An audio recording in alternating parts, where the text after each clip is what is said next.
What's up, y'all? It's Matt Forte here with Sports Spectrum with Jason Romano. And Jason, on the podcast today, I have the honor of welcoming I know our guy, Ben Watson, is going to be excited about this because Yes. he's always go Dogs. That's all he says, go Dogs. We got David Pollock on the podcast today, man. David, welcome to the podcast. Thank you. Go Dogs.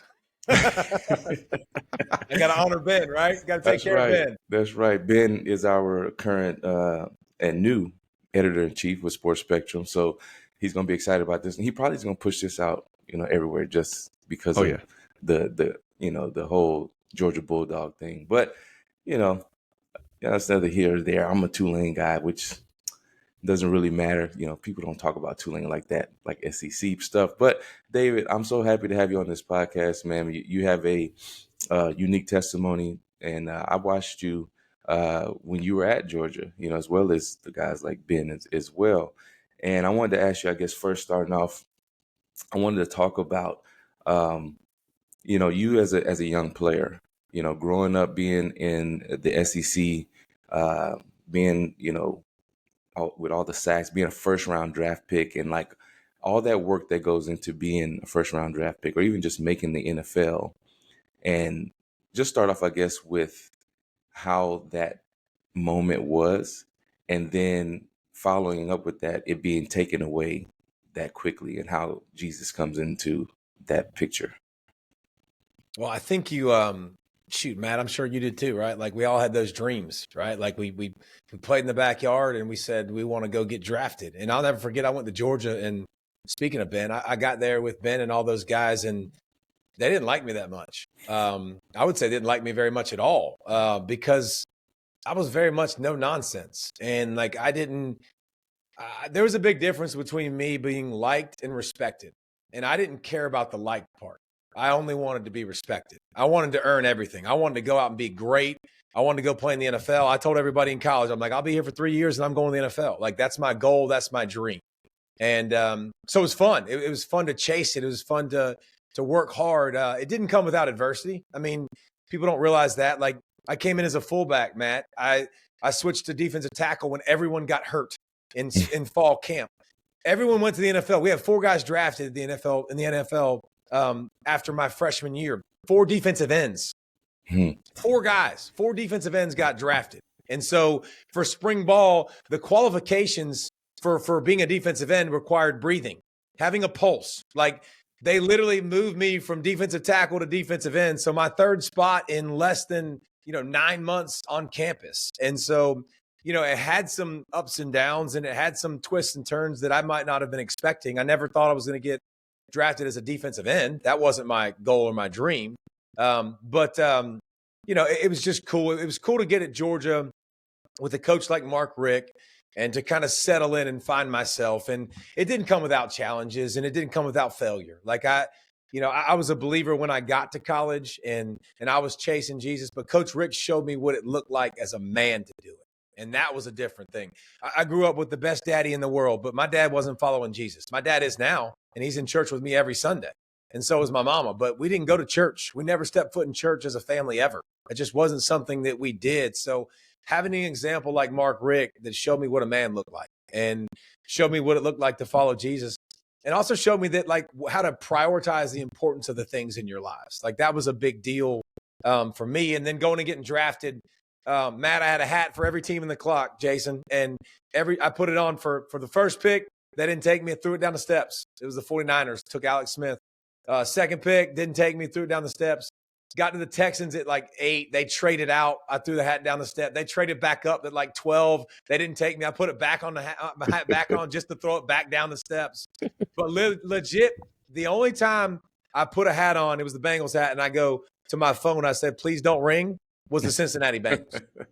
I mean, because it wasn't the Bengals that y'all know today. Like, it was the bags over the head. It was not good, not winning. So then, get drafted to the Bengals, and my career was nothing like I wanted it to be. I wanted it to be long. I wanted to be successful. I wanted to go to Pro Bowls. And within 2 seasons, football was gone. And, I had my neck injury, and God's used that, just like so many other things in my life, to continue to draw me closer to him. And It's interesting. I was actually going through this morning with my pastor. Mark 15:21. I don't even know if this is a verse that anybody really pays much attention to. And Jason's looking it up now. I can see this is a great verse. It's the only time Simon's really mentioned in the Bible. And this Simon. And everybody knows Simon Peter.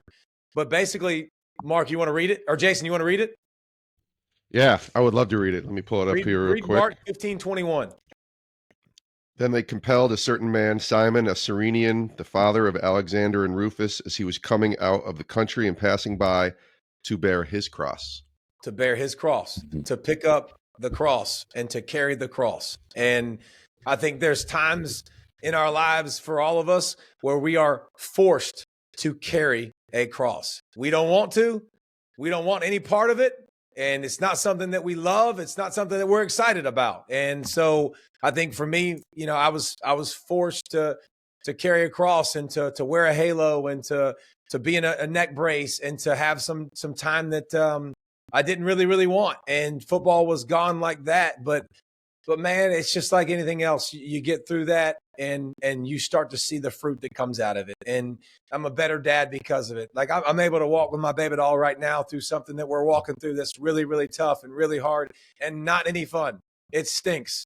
But we're able to do that and we're able to fight because we've seen it. We've seen God work through so many examples and so many things that are difficult and hard, but he continues to show up and he continues to be faithful. So, I didn't want it to go away, but that's kind of how it went away pretty quickly. Yeah. And that's so good, David, man. I appreciate you sharing that with us because, life is like that and it's different things that come your way. And a lot of times I think we get hung up on, and get spoiled on things that we want, or God may give us something that we dreamed about.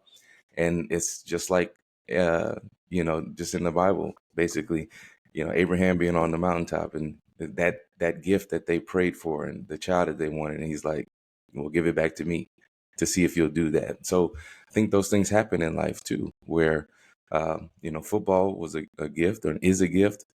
But to those who may be walking through something like that now, I guess maybe in a little bit more detail, encourage them of how were you able to walk through that of being able to, because there's certain times, like even in transitioning out of football from a long career, people have to grieve that. And they're like, well, this is the only thing I know how to do. So what's next? And, so walk through that, I guess, with me and Jason about just the deep, like, where was God? Were there ever questions like, God, why? I know there's probably that, and walking through that whole process of where you are now to be able to accept what God has given you, the lot in your life, but then to go forward from there. Well, I think it's kind of cool when you look back on things, it's so much easier, right? Like when you're past it and because we're in a storm. We're coming out of the storm or about to enter one, right? Like that's the phases we're at in life. And so I think when you come out of it and you get to the other side, you're like, okay, I get it. Like I see it. And so I think my encouragement to people is we're in it. Like you've got to find time and you've got to realize, like, just like with Simon had to pick up his cross and he had to go do it. And he had to go do it every day. And here's our choice. We do it with a grateful attitude. And we do it with a heart of gratitude, and we do it with like, I get to do this, like not I have to, because here's the thing, God can take us through, and God's going to take us around so many things in our lives, and He's going to like driving a car, like He's going to take us around these potholes that we would jack ourselves into, and He's going to protect us. But then there are those certain instances where the only way we're going to learn is if we go through it, and when you're in it. You go through it. It's hard. It's not fun. But I think learning every day, like I have just today, yesterday's gone. Tomorrow is irrelevant. Like I have an opportunity today to go live out my mission, to live out my purpose. When I broke my neck and I finally got cleared 2 years later to start doing normal things and working out, I benched 455 in college. I benched 135 twice and it looked like this. Like it was the hardest looking thing and crazy. It was crazy how much my body had weakened. Well, here's my choice. Do I look at that and go, man, I used to do this. I used to be able to do this. I used to be able to. That doesn't matter. Where am I at right now? Like, I'm where I'm supposed to be. What can I take from this lesson? And I think God slowly revealed to me, and what God did to me in the phase was he allowed me to be still. Be still and know that I am God. Because the busyness of this world, man, tells us work, work, work, go, go, go. You get home, you're so used to busyness, you turn on the television. You're so used to noise, you turn on the television. You scroll through your phone. But when I had to be still and God slowed me down, like literally, I've had a relationship with Jesus and I was pursuing God. But when you have a relationship with somebody in this world, it doesn't work that you get to talk to them when you see fit. Try that with your girlfriend. See how long you got a girlfriend. It won't last very long. But like, I actually sat down, got still, and got to communicate with God and invited him into my day because I was struggling, because I didn't have the strength to do it. I knew I needed him, and God fought that with me, and God fought that for me. And that was the power of that was so resounding throughout the rest of my life. I'm a better dad. I'm a better husband.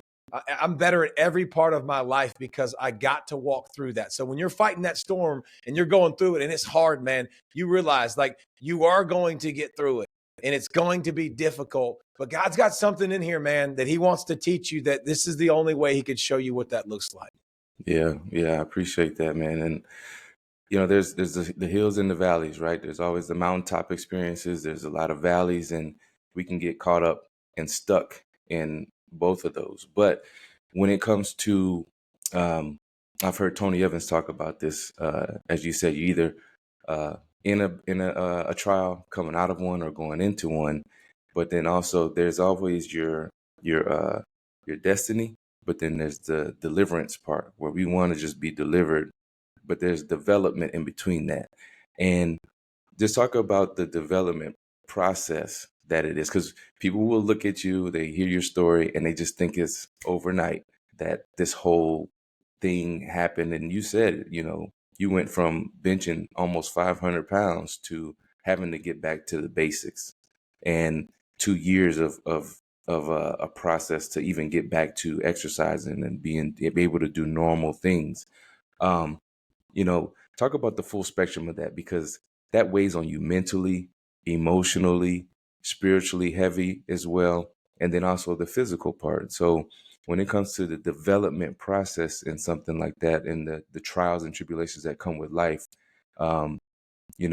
I guess talk about how Jesus gives you peace, gave you comfort, or gave you clarity in those moments and helped you through that. Well, I don't think, all these coaches that talk about development, all these coaches that talk about strength and conditioning. Well, you don't go into strength and conditioning and develop an athlete without pushing them like crazy and making them uncomfortable and making them hurt and making them have to grow in that moment to become who they want to be. It is no different with your walk. Like, you are going to take tests and you are going to be asked to carry a load that you didn't ask to carry. Like, I didn't ask to carry that load. Right? Like, right back to Mark 15:21. I didn't ask to carry that. But here's the thing. I got to carry it. And when I came out the other side and when I went through the fiery furnace moment and I was tested and I was stayed strong and stuck with my convictions. What else I like too about that was what Jason read. He said Rufus, his son, was there, right? Well, now guess what? Now I get to carry this load right in front of my son. And we're doing it again as a family right now. Like, we're going through a time that's not fun. I mean, my wife got diagnosed with brain cancer and she had a craniotomy. And man, you talk about like going through it, and you talk about tough, and you talk about fighting, and you talk about my kids being there along the way. I mean, I had to sit my kids down, not long ago. And I literally was like, guys, I need your grace. Like, because this is the hardest thing I've ever been through in my life. Like, I can't take this away from her. Like, I can't help her. Like, I can't make her feel better. Like, God is the only one that can fix this. God is the only one that can continue to heal her. Like, I need your grace because I'm not used to doing the schedule and doing laundry. I ain't used to that, okay? Like, I'm not used to cleaning. And I'm used to bringing fun. Like, I love bringing the fun. That was awesome. That is great. But right now, I don't get to do that. And it's a season. And it's it's some of that training that you're talking about. But man, what an awesome opportunity. I get to show my kids what that looks like. Like, this is what it looks like. It's not going to be easy. It's not going to feel good. It's not going to be sunshine and rainbows all the time. And so I think it's been like, listen, we're always developing, Matt. Like, you're always in this next phase, in the next phase, in the next phase. And right now, man, we're learning how to struggle, and we're learning how to relearn things. And when your problems go from, man, I had a bad day at work. Man, this stunk. Man, I was really, really busy, to, hey, I hope my wife makes it through surgery. That's a little different struggle. And your level of, and then here's another thing too, man, when you get through those trials and when you get through those things that are really, really tough, you know what God does? God takes your heart and he shows you how to get through it. And he shows you how to fight, and he shows you how to lean on him, and he shows you his strength. And I think he does it for a reason, man. He heals the situations, and he heals you from certain things. But then guess what? He gives you a heart for that. And every other human being that goes through struggle, your heart beats with them. Like, and you sympathize with them. I'll never forget, my baby girl called me. She was leaving church. I'm still in the hospital with my wife. And she's leaving church, and she said, Daddy, I got so frustrated. And she's 14. And she said, I got so frustrated in church tonight. And I was like, well, why, baby? And my wife's her person, and she hasn't had her person to talk to. Like, it's not an option. And so, like, she has to talk to me, unfortunately. And so she's talking to me, and she's like, all the girls in small groups, she's like, they're talking about basketball and flag football and grades. And she was like, my mom has brain cancer. She was like, I don't understand it. Like, I don't understand what they're whining about. I was like, well, here's what God's given you, baby girl. I said, God's given you a heart for this because you're experiencing something that's hard. And I said, don't forget it though. When you go through something else, when somebody else is going through something that's really difficult and really hard, like, God's given you a heart and opens your eyes to see that now. And now you get to go use that gift. So don't waste that gift. Don't forget this feeling, right? Like, use this moment. And so, walking through it with a 14-year-old and a 16-year-old, and trying to help them, understand that life is hard and difficult, but wanting this to be their moment to grow, right? Like our prayer through this whole thing is like, how does this chase them? How does this force them to Jesus? Like, that this is their moment, that this is their fiery furnace. This is their difficult situation, that they realize, man, like, I can't protect you just like I have, man. Through this, like, I'm a big, strong dude. I always have been. Like, with my neck, I could do it, man. Like, I could do it. With my wife, I can't do it. Like, I can't take it. I can't fix it. And it sucks. And I hate it. But you know what? Like, I've really, really learned, man, I got to strap on that armor every day. Like, I got to let God fight for me. And he's a better fighter. And when I plug in and when I pray and when I get in the word, like, those are the things that now, man, like, I can get through it, and I can see the joy in it, and I can see the good things in it. But without that, and without being very intentional in the mornings and praying and spending time with God and giving it to God, man, I can just tell you, my days have been miserable. Like, I can't do it alone. So I'm still learning. I'm still figuring it out. And I'm still, quite frankly, screwing it up some days. So as we all are, man. And as you brought up, your wife and you guys walking through this tough moment right now in this season, perspective is everything. And I see that you even see it as a season, right? And I think sometimes when our perspective is off, we don't see things the way God sees them, or the way he is trying to get us to see him. Then we can get off track. But that's got to be the hardest thing in life is, when something happens to you personally, like us as football players or former football players and athletes, you can do these things. I can work through that. I can change them. And as we were saying, it's hard watching your loved one have to walk through something that you can't do a thing to help. And in those moments, like, I just want to talk about the character of Jesus. As he's wonderful counselor. What does the Bible say about how they name him? They call him holy, holy, holy, right? Wonderful counselor, and just all of these characteristics, these attributes that God has. How have you seen them highlighted or emphasized in this moment that your family is walking through, because of your prayer life and what God is teaching you right now in that moment. His attributes and how they have, I guess, even become more aware to us. Not that they've never been there, but God's attributes of who he is and how he's working through this, you and your family through this situation. Well, here's one thing for everybody. There's 3 ways to define identity in your life. And I'm going to tell you, there's 2 of them that really suck and that don't lead to good things. Okay. So you can define your identity inside out. What do I say about me? So if I say, what do I say about me? Here's what I'm going to tell you. It's going to be like this. It's going to be a rocky roller coaster. It's going to be up and down. Because some days I walk by the mirror and I'm like, man, I like what I see. A lot of times I walk by the mirror, I'm like, dang, I don't like what I see. Sometimes I feel great. Sometimes I don't feel good. Sometimes my thoughts, I'm like, man, that's really good. Like, I'm a good person. Then sometimes I'm like, holy cow, I'm a piece of crap, right? Like those things in that spectrum is volatile and it's up and down. So that's the first way. Second way to define identity is outside in. And that is every bit as volatile. Because now you're going to say, what do others say about me? Sometimes others are going to say some really good things about you, like really good things. But there's also others really quickly. There's haters that are always looking at every turn to bring you down and to say something negative. So if I'm defining it and what somebody else always thinks about me, it's going to be up and down. It's going to be a roller coaster ride. Or I can do what you were talking about, top down. What does God say about me? God says I'm adopted. God says I'm loved. God says I'm chosen. God said I'm a saint that sins. Like, those are powerful things, man. Like, those are things that we wrap our identity around. Those are things that we continue to take into our heart and to make sure that those continue to come out of our mouth. Like, those are things that are important, because that when what God says about me is what matters. What God says my character is what matters. And I think sometimes we can blur those lines. But one other thing that you said there, man, talking about a storm that really hits home, like with my wife and our family and what we're going through and what we're dealing with, man, I just can't explain and I can't put into words, and I'm probably going to tear up again because I'm a big baby anyways, but whatever. Like, when you got people, man, that jump in that foxhole and start swinging with you, bro, it is the greatest thing in the world. And it makes you strong. It's not just you, man. God didn't design this to do it by ourselves. Like, Jesus could have walked this earth and been like, bam, miracle, miracle, miracle.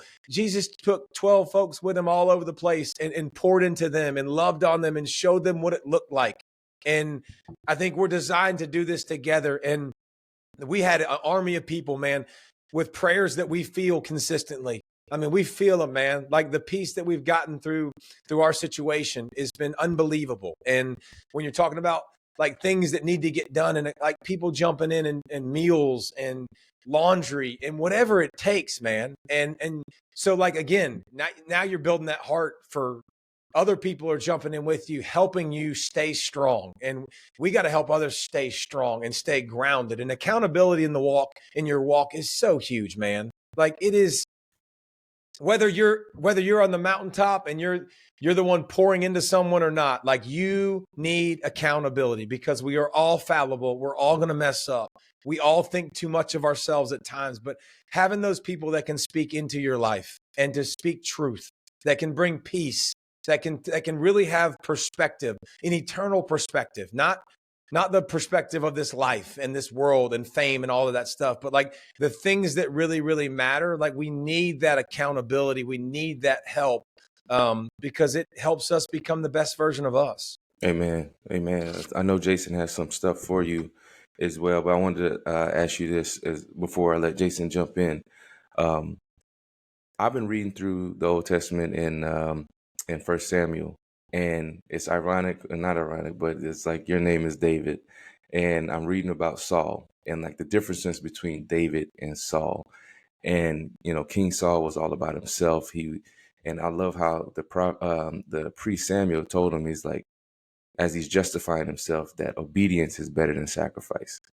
And that always has stuck with me as like a big, Old Testament kind of a teaching of obedience being better than sacrifices, that we can sacrifice time doing this for the Lord, or I'm doing this ministry or this type of work But I'm looking at your obedience through what your family's going through, what your wife is going through, the obedience of how you trained after you hurt your neck, your obedience towards the Lord, not to be bitter towards taking away something I've worked my whole life to get, or bitter towards the Lord for, having your wife have to walk through something that you can't particularly change. And even the obedience of raising your family through this. Just talk a little bit about how God's grace being sufficient, and how he told Paul, is my grace is sufficient, but then being obedient in moments like this, and how, and just how real it is. Sometimes people may look at it and the way you do it, oh, it's not that hard. It's easy. It's not easy. But just talk about the grace and how God is grace being sufficient. Yeah, no, it's, it's not, it's like we said, it's not always fun. But it's fun when you get, it's just like in school, right? Like if you fail a class, like you've got to retake the class again, right? And I think we have all of ththese moments and all of these tests in our lives and these things that we go through that, like, we're going to have an opportunity to learn from. And are we going to be willing to say, okay, I failed. I need to learn from this. And what can I take from this? Where did I go wrong? That's where I think reflection is so important with everything we do. And I don't know about y'all, and this is a side tangent, but like, I want people to hear this and really understand this. Like, prayer can be so awkward. It can be so weird. It can be so different. It can be something that's really, really hard. It can be very repetitive. Like, if you're in that season out there, don't feel bad. Like, it's something that a lot of us will go through. And then I tell you what, developing a system of prayer, and this is what made me think of it. Like, I had the 3 R's, but reflect is my first R. When I go to pray, like, I'm praying, I'm reflecting on the day before. I'm reflecting on the day of. Like, I'm reflecting on all the things that have happened in my life. Like, what are the things that I'm going through right now? What are the things that I have? Where did I succeed yesterday? Where did I fail yesterday? Like, reflection is so huge, so we can look back. And so that obedience, we were obedient or we weren't obedient, right? And where did I fail and where do I need to fix it? And that's where the next R. So I have 3 R's. It's reflect. It's repent. Repent. Like, now I got to own up to it. Now I got to wear it, Matt. Like, I got to wear it right here on my chest. Like, I messed it up. I screwed it up. Lord, I didn't do it. I didn't succeed in this moment. Like, I need help. I need your help, right? And then the 3rd R is repurpose. Like, repurpose my life, God. Come into these moments. Like, bring him into every single situation so he can bring that purpose, so he can bring that focus. But, like, those are things that we get to do in these moments so we can have more obedience. I think we have more obedience, Matt, when we're reflecting and we're repenting and we're repurposing. We're asking God to repurpose our life. Like, but if we don't take account and we just it's just like if we write it down. If we write down these notes and we never apply them, what does it matter? If you're a Pharisee in the Bible, the Pharisee knew the scriptures inside and out. They memorized the Old Testament. Memorize. Y'all out there that can't memorize a one verse, these suckers memorized the whole Old Testament. Like, they memorized books and books and books, word for word. Like, think about that. That's crazy, right? Like, so I think that we have to understand that. We have to take our time. We have to reflect. We have to pray. We have to repent and take those things to God. And then I think you become more obedient. You fail less. You're still going to fail. In this flesh, we're still going to fail. I think one thing, and I'll throw it to Jason or whoever's going to take it next, but, like, I hear this all the time. Why do bad, and I've heard this with my wife, like, I've had people say this to me. Why do bad things happen to good people? Mm-hmm. I hear that a lot. You're operating under a notion that you are good.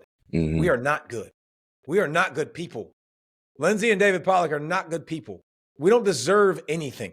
We don't deserve to be fortunate. We don't deserve to have money and to have a happy family and a healthy family. Like, we don't deserve that. Like, there's a lot of things. We're not good. We are just like everyone else. We are failing daily and we are messing things up. We're trying to do good, but inordinately, because of this flesh and this body that we live in, we're going to do good, and then we're going to do something bad. And that's just the way it works. So I think we got to understand we're all in this same situation together, but the reflecting, the getting in the word, Matt, that shows you what you need, right? That shows you how things, we got our playbook, man. God gave us a playbook for every situation in life and how to handle it. And it's called the Bible. That's what it is for everybody in this life. Yeah, that's so good, man. It's like I've heard that question too a lot of times from people as you walk through life, and we're called to make disciples and stuff. You speak to people, and the Lord puts people in your life to speak to, and that's definitely one of those main questions: is why does bad things happen to good people? It's almost like saying, why do sick people get sick? Like we're diseased, we're sin diseased as humans, so we're going to, we don't deserve anything except death. But then our Lord and Savior Jesus Christ atoned that for us. That's the greatest thing in the gospel, right? So, Jason, go ahead. Yeah, I got two questions. The first, I want to just follow up, David. Tell us how your wife's doing, but also posting that video. Millions of people saw it. And even just putting that out publicly is, a decision that you have to make. You don't know what everybody's reaction is going to be. And it just went crazy. And it was so wonderful to see. You talk about going into the foxhole with your crew, but it felt like there was this larger foxhole. There's larger amount of crew that was going in the foxhole with you through social media, which was really cool to see. Can you tell us about sharing that video and kind of reaction to seeing that? Yeah, I don't share things with my family. It's just I don't do that. But like, I'm not gonna lie, man, like we wanted all the prayers we could get for my baby doll, and because we knew it was gonna be hard, we knew it was gonna be difficult. So getting as many people praying, it was awesome. It was awesome to see that, like, to see the support and the prayers, like that was cool. But I got to tell you a backdrop on this. So my wife's favorite song is "Goodness of God," and I think we all have these anthems too when we go through things that just hits home, and that's your spot. But like, so the video that Jason's talking about, I play "Goodness of God" right out of surgery. Okay, so here's some more backdrop. Jason, she hadn't opened her eyes yet, she hadn't talked yet, and didn't talk for a while longer. Didn't put sentences together. Her left side, because when you have a right frontal lobe procedure, it affects your left side. So her left hand for the next 2 days could not raise. Like they came in, they're like, Lindsay, lift your left hand, lift your hands up like this. It looked like this. This is what it looked like. But here's why I shared that video. The spirit would not be denied. Like my wife couldn't open her eyes, she couldn't speak, and she couldn't use her left side very well. But in the video, you can see both her hands are lifted, raising high, and she's praising because the spirit would not be denied. And that wasn't my wife that I was sharing. That was the spirit. Like that was absolutely the Holy Spirit at work.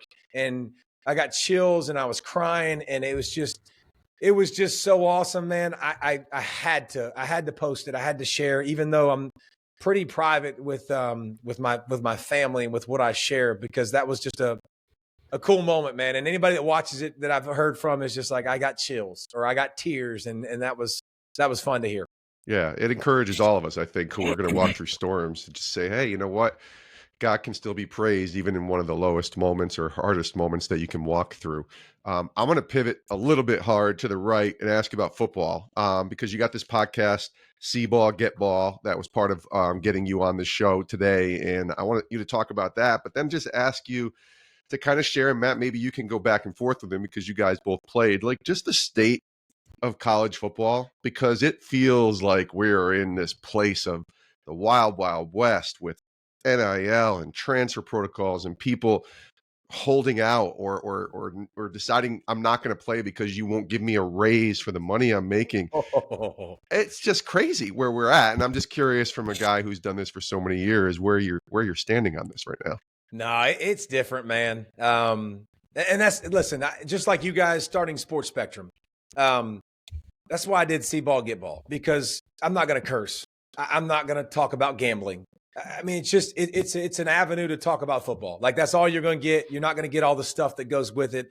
I don't have any slants with it that I need to say this or I have to say this or I have to pub this. And See Ball, Get Ball to me is my favorite name. Like we talk about so many names, but Matt, I'm a defensive guy, so We're not very bright. Matt knows that's where you put the dumb guys because you see ball and you get ball. Like it's that simple. So, but it's been cool. But no, I mean, it's the same thing. We're talking about this stuff, right? Like it's the new world of college football. It's not fun. It's not what you want to hear about. Like obviously the Nico situation that happened a while back, like that was something that everybody was talking about, right? And rightfully so. But it needs a correction. It needs better leadership. The NCAA has failed college football for years and years and years. I'm not saying anything that's not true. It's true. Like they have, and they worried about the money as opposed to the sport. And as somebody that loves college sports, like, and college football to me is my favorite. Like, I want to protect it, and we need a CBA, and we need some better leadership. And it's just, there needs to be more parameters. And the fact that schools sign contracts with players that are only binding to the players or to the school. Like, the school has to do what they say, but the player can just say, peace out. Like, think about that, Matt. Think about unrestricted free agency anytime you want. Yeah. That's the stupidest thing in the world. Like, the NFL would suck. It would be the Wild Wild West. Every single year it'd be weird. You'd never sleep. The coaches would be in constant turmoil, recruiting their own roster, trying to figure out who they have. Like, you're going to go into a season. We just went through spring ball. We're doing this, building everybody together. Hey, let's do team. Let's do team. This is your leader. This is your guy. This is your quarterback. Oh, wait, I was just kidding. Like, yeah, I'm going. Somebody just went in the portal, and so we're going to pay this guy to come in, and he ain't done anything, but we're going to pay him millions of dollars to come in. And guess what? You know he's your guy, because when you pay somebody, you got to play him. And so it's not what we're used to, Jason. It's kind of frustrating to watch, but I think that, the salary cap in July helps. Like, there's going to be a official salary cap. I think that will mitigate some of this. But NIL was name, image, and likeness to capitalize on what you have done, not to pay you to go to school. And that's what it's become. And that's why it's frustrating to people to watch, especially people that love. Because here's the fact. The Nico situation, this is what I said on the pod. If you took, and y'all tell me if I'm wrong, if you took Division III players and you kicked out all the Division I players right now, you kicked them all out, every single one of them, and you bumped up Division II players to Division I, you know what the Tennessee fans would do? They'd cheer for their guy. 100,000 people would show up. 1 million people would be watching. Like, it ain't about you. It's about that T on your chest. It's about that G on your chest. Like, and that's the thing that's crazy. I think that people around Nico failed him more than Nico did, but that's important for everybody to remember. And maybe this puts kind of the genie back in the bottle a little bit with all that, because like, it's the school, it's the university that's going to be here a lot longer than these kids. And, maybe that gets some of the power back, and that would be great for college football. Yeah. It's got to have balance somewhere, guys. And you look at even the NCAA, as you talked about, how for years have, kind of failed college football without putting the right leadership, or like, everything needs boundaries. But it's the Wild Wild West where you can just do that. I had the task of talking to Tulane most recently this past spring, and I'm sitting here and I was like, Coach, well, what do you want me to talk about? What are you guys preaching? What are y'all teaching? And it's about brotherhood, community, sacrificing for teammate. And it's hard. I'm like, that's the hardest message to talk about, because at any time they can just gone. They're using Tulane had a quarterback leave and go. He has had a great season, left for a couple million to go to another spot. Running back left, to go for more money to others. So you got these, like, how do you grow roots in a place? And I'm like, if you're a seed being planted and you're constantly changing the soil, it's not going to work out really good for you in the long run. But college football, I think, just needs definitely some good boundaries around it that will help everything, because players aren't bigger than the team. That's the same thing. And what do we learn, Matt? Yeah. Like, what we learn is when we go to a school and it's hard and it's difficult, we learn the resilience that we talked about to start this podcast. We learn those lessons. I went 50 minutes away from home to the University of Georgia. 50. And I was homesick. Why? Because it was new. It's a new cafeteria. It's a new school. It's a new library. I didn't go to the library anyways. It's new, all this, that, and the other. Like, it's hard. It's difficult. I got to meet new people. I got to get outside my comfort zone. And so our biggest teacher in life is adversity, is failure. Well, if you have a magic, basically like a magic, I just switch pills. I can take the blue pill instead of the red pill in the Matrix. Like, I can just go somewhere else. Like, I just start over. Well, you didn't learn the lessons you needed to learn. Like, you didn't learn how to fight. And here's another thing that people don't think about with all this stuff. When we were coming out, Matt, we were trying to make that money, that generational money that changes lives. These people are all trying to make money now, but they're making smaller money. They're making little money. And I don't mean like it ain't big money. It's good money, but it's not money that lasts a lifetime. And so now when you think you've made it, now you don't get to the next level like you used to. Like there's a lot of people that are missing out because they used to be hungry. They were hungry to go make it and to make it big. And then you can make that generational wealth. Well, now you make this money. And here's the thing. The NFL is always wondering, who can I trust? When I give them money, who can I trust? I know now. I watch college because I'm watching tape of guys and I'm going, freshman year, that dude's a man-child. That dude's a baller. He gets paid and gets NIL? He ain't as hungry. He's not making those plays he was making a year ago. So, like, listen, yes, you're empowering players. You're stealing them too. You're robbing them of adversity. You're robbing them of some of these goals. And in the end, I would argue some of these kids are getting robbed of the future that they would have had in the NFL, making real huge money. And now they're not going to make as much because they feel like they've arrived at the age of 17, 18, 19 years old. And y'all know what that was like. We're all dumb.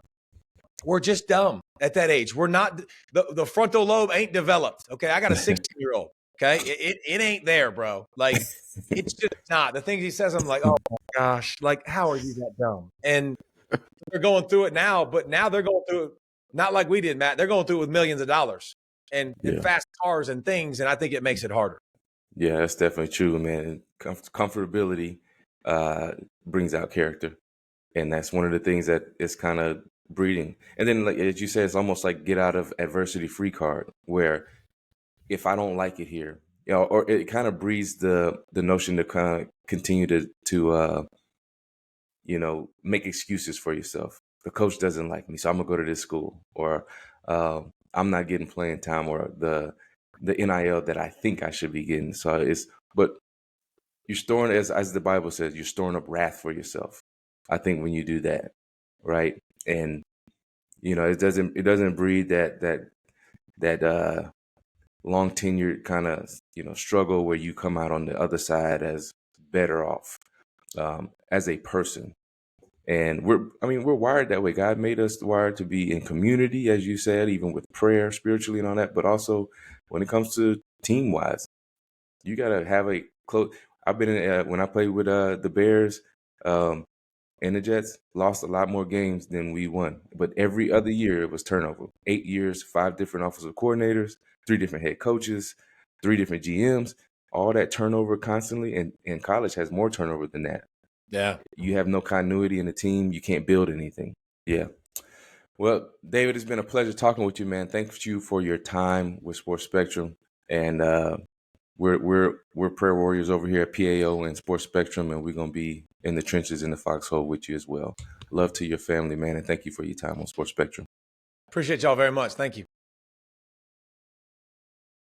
Hey, thanks for watching Sports Spectrum here on YouTube. You can click our next video, or you can check out our website, sportsspectrum.com.